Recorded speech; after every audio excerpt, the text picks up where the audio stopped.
Young Adult Podcast. All right, everybody, it's podcast 199. Pastor Lucas here. I'm back. Pastor Aaron's back, baby. I'm back. How was Ohio? It was great. Nice. It was great. Yeah. Yeah.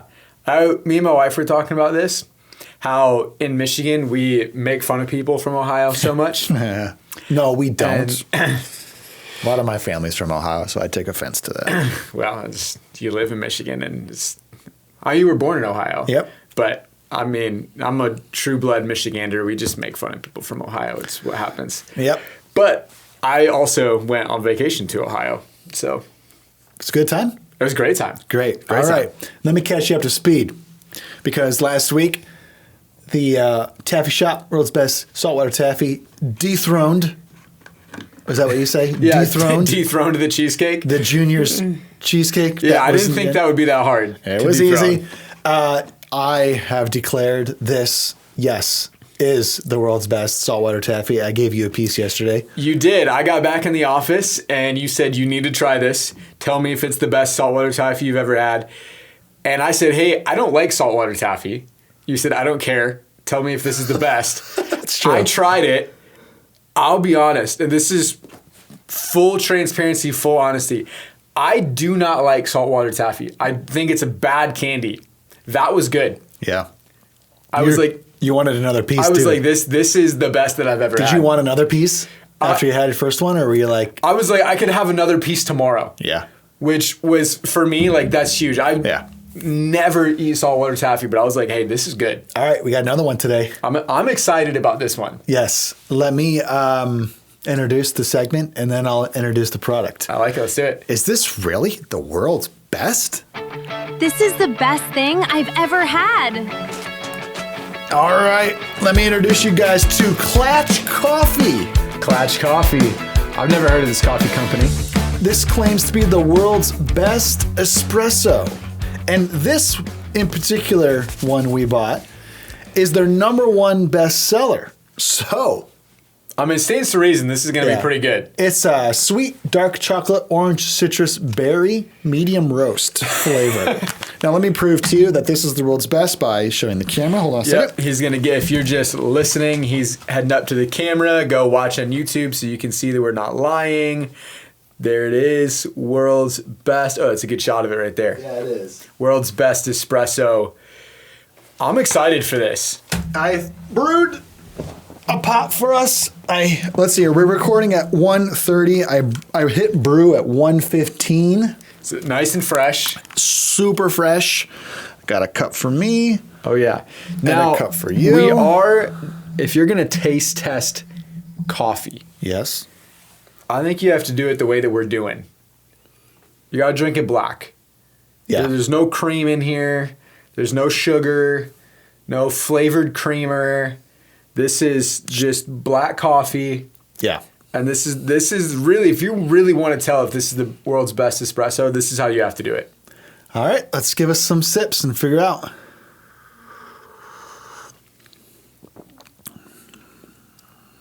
That is good. Yep. That is good coffee. This is better than the cup of coffee I had this morning, by the way. This is good for sure. All right. Wow. There's some good notes in there too. It's got layers. I would drink that cup of coffee for sure. Yeah. All right. So That's good. Let me confirm something here. I definitely get the berry because it says it's a sweet dark chocolate orange citrus berry flavor. Yeah, I get the berry. I get the berry. I get the orange citrus too.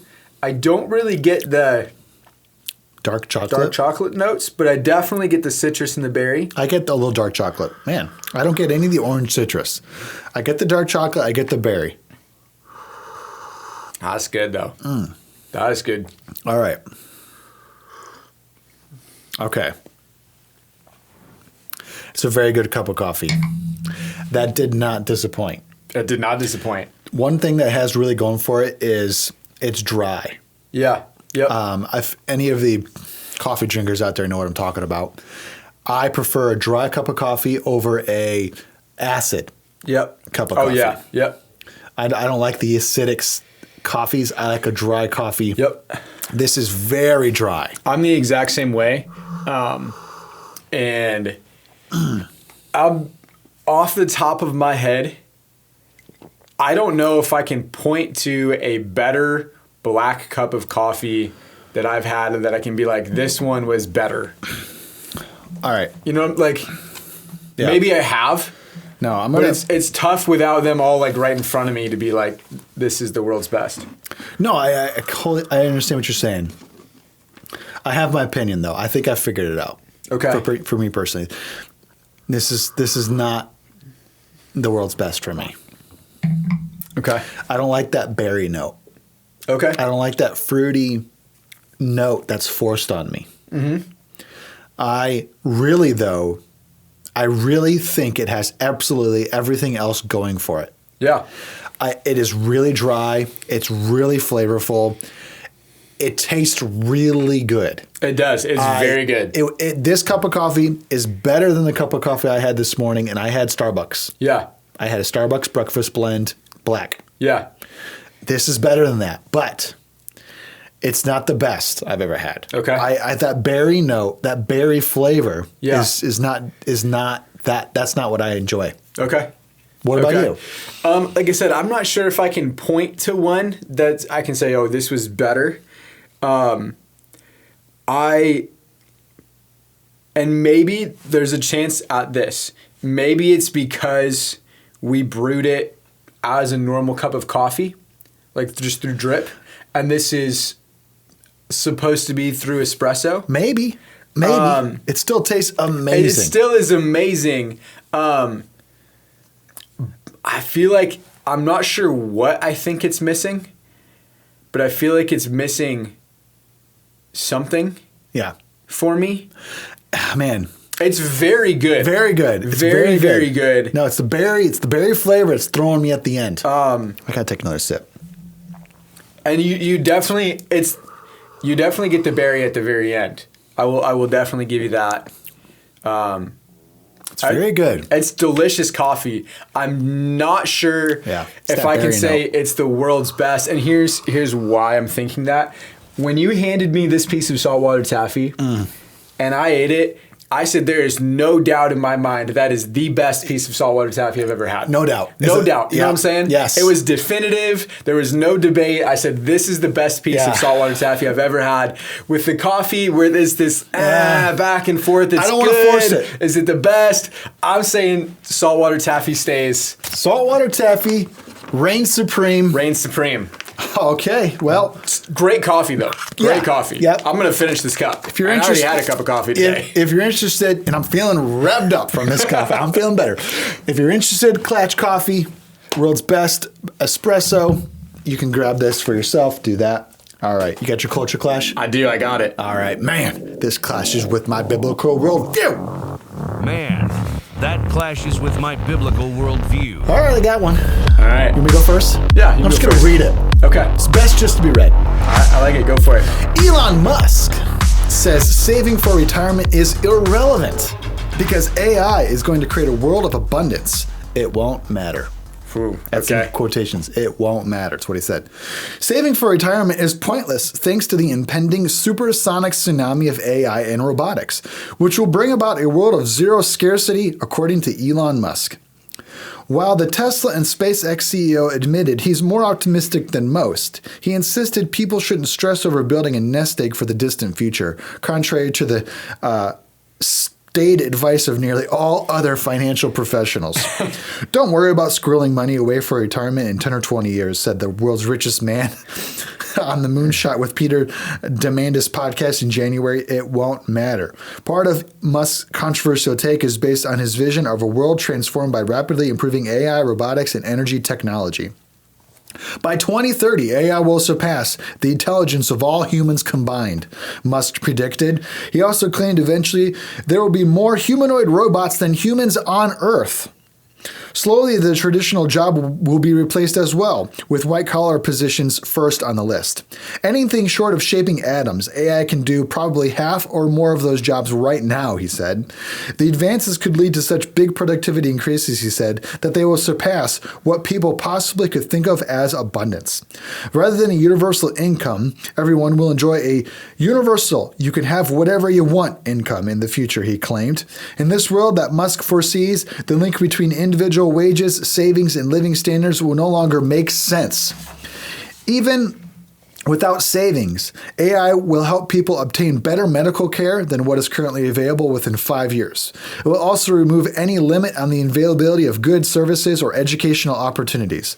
Musk comments build on his earlier claims that AI and humanoid robots will make work optional within 10 to 20 years and render money itself irrelevant. Musk previously compared the future of work to leisure activities like playing sports or video games rather than a survival necessity. If you want to work, it's the same way you can go to the store and just buy some vegetables, or you can grow vegetables in your backyard. It's much harder to grow vegetables in your backyard, and some people still do it because they like growing vegetables, Musk said during the U.S.-Saudi investment forum in November. I just don't know about that. I don't think it's a good idea. No. Especially after I've read my Bible about the curse upon a lazy man. Yep. That we should just quit our jobs, sit back, relax, and wait for other men and women who are smarter and better than us to develop AI, and then we use it to just relax and just do nothing with our lives. No, I don't like it. That's my culture clash. I agree. It's a good one. It's a good one. Now, I have not listened to the last podcast you and Preston did. That's a good one. I'm planning on listening to it. It's on my queue of podcasts, but I was on vacation last week and I haven't listened to almost all of the podcasts that came out last week from all the ones I listened to. So it's in there. I'll get to it. But I don't know if you guys talked about this. Did you guys talk about the apparently new ark discovery? No. Going on?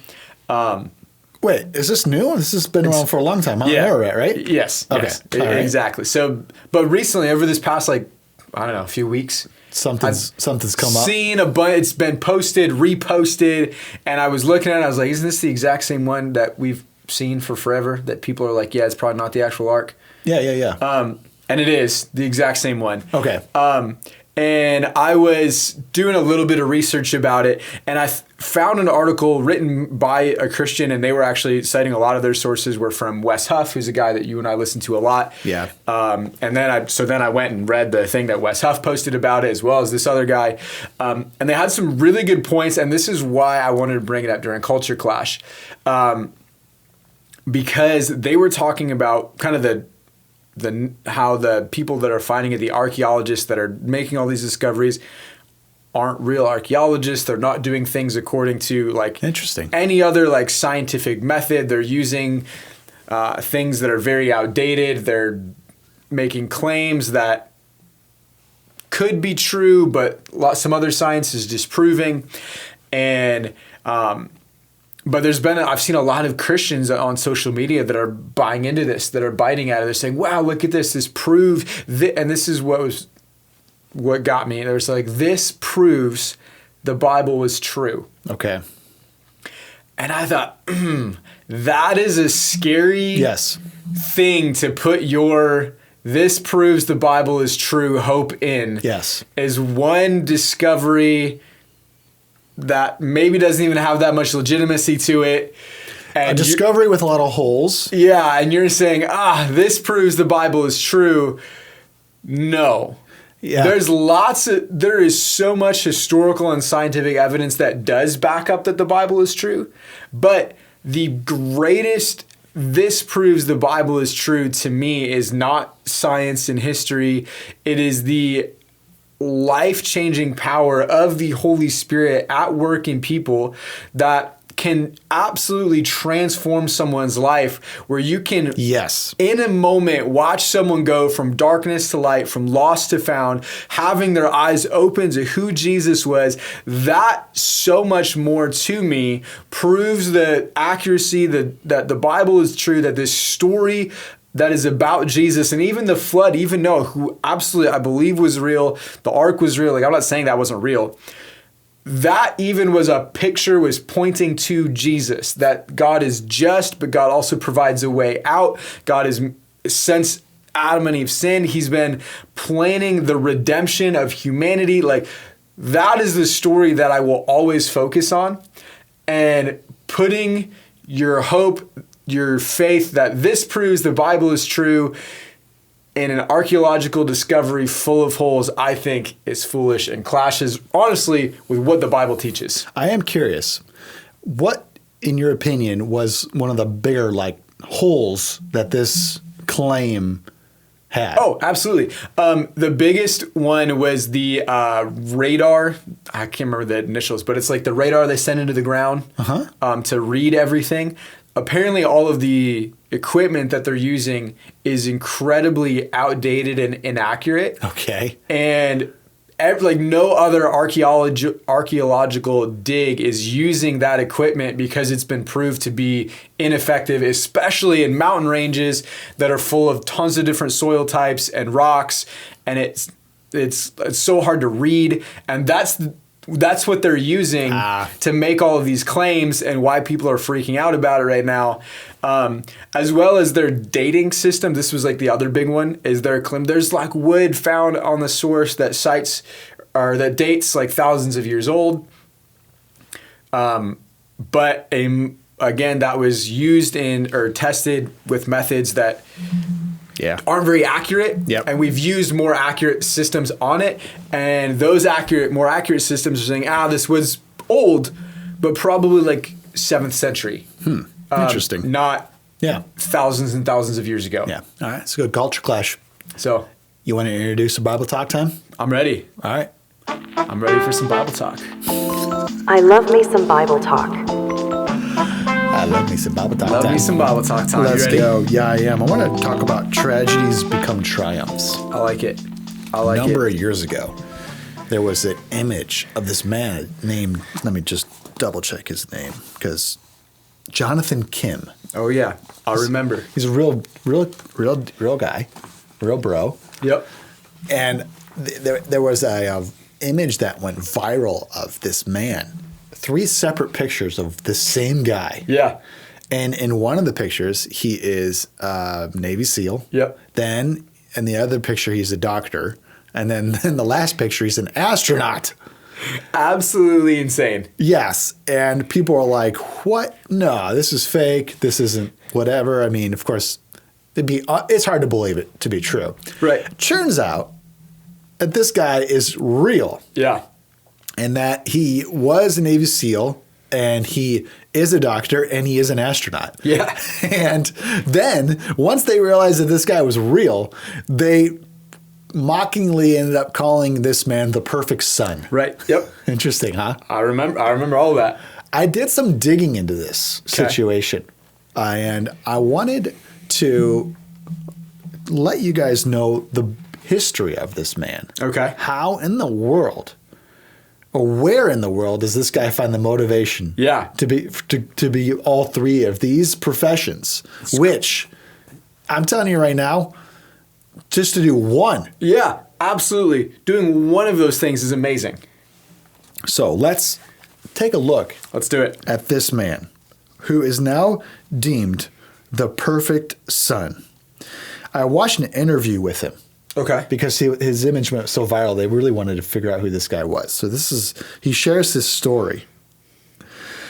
He says, when I was a boy, my father walked into the house with me and my mom with some pepper spray. He looked me in the eyes and he said, sorry. And then he sprayed me in the face. I fell to the ground in pain and disoriented. I began to hear my mom screaming for help.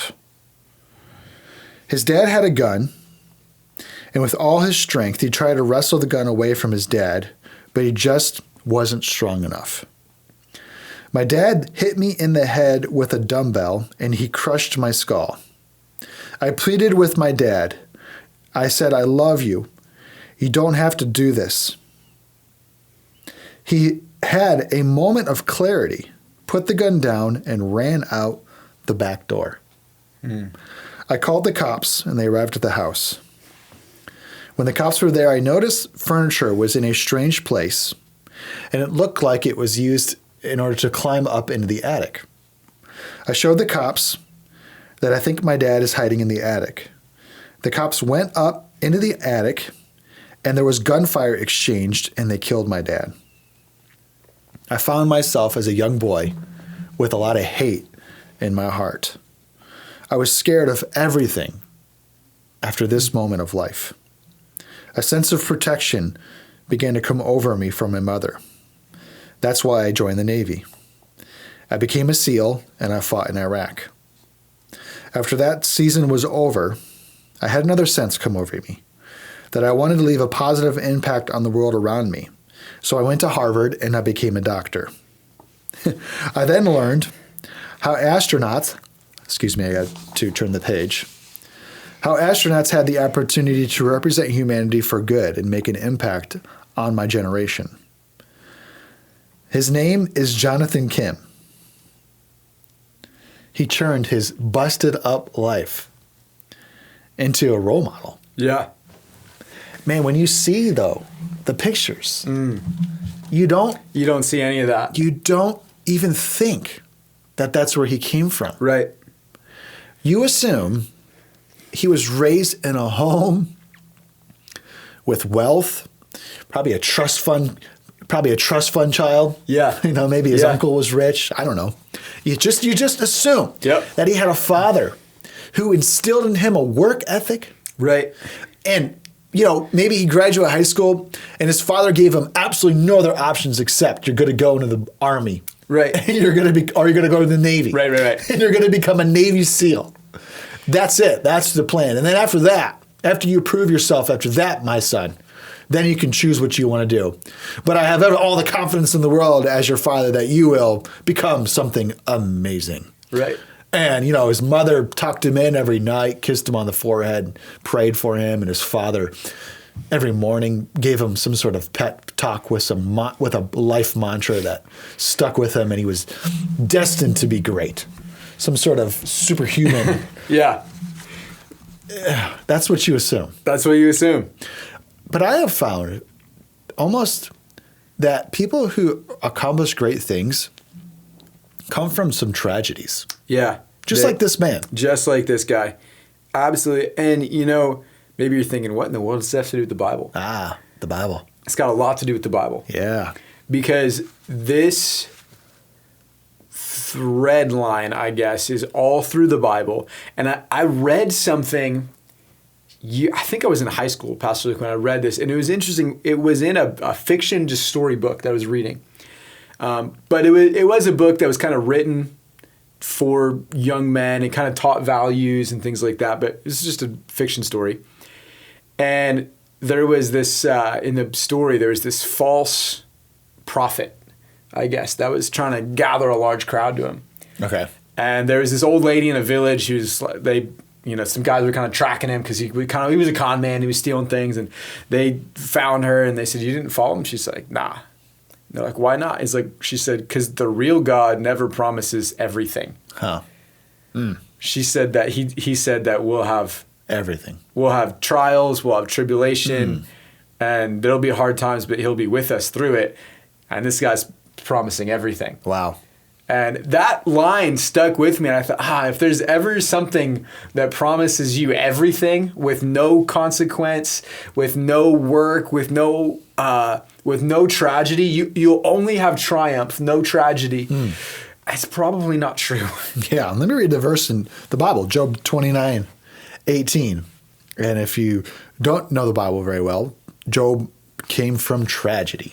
He went through tragedy. He went through some terrible tragedy. Job 29:18. I thought, surely I will die surrounded by my family after a long, good life. Man, he's going through it here. Yeah. He is going through it. He had at one point in this story, he loses his livelihood, his homes, his barns, his livestock, all his children die. He's left. He gets physically sick with all these sores all over his body. Yeah. And then his wife comes up to him and says, "Why don't you just curse God and go to hell? Curse God and die." Just go to hell." What the?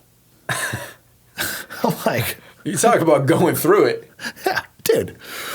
If you're at the lowest of you've ever been your entire life, and there's only one person left by your side, and they're like, just curse God and die.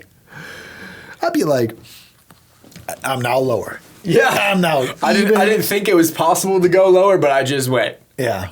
And then, spoiler alert, if you want to read this story, the whole book of Job, God turned it all around for him. Yeah. And man, it reminds me of this great verse in Deuteronomy 32, verse 11. This story of Job, this story of Jonathan Kim, maybe our stories, many stories throughout the Bible as well. Deuteronomy 32:11 says, "Like an eagle that rouses her chicks and hovers over her young, so he spreads his wings to take them up and carried them safely on his pinions."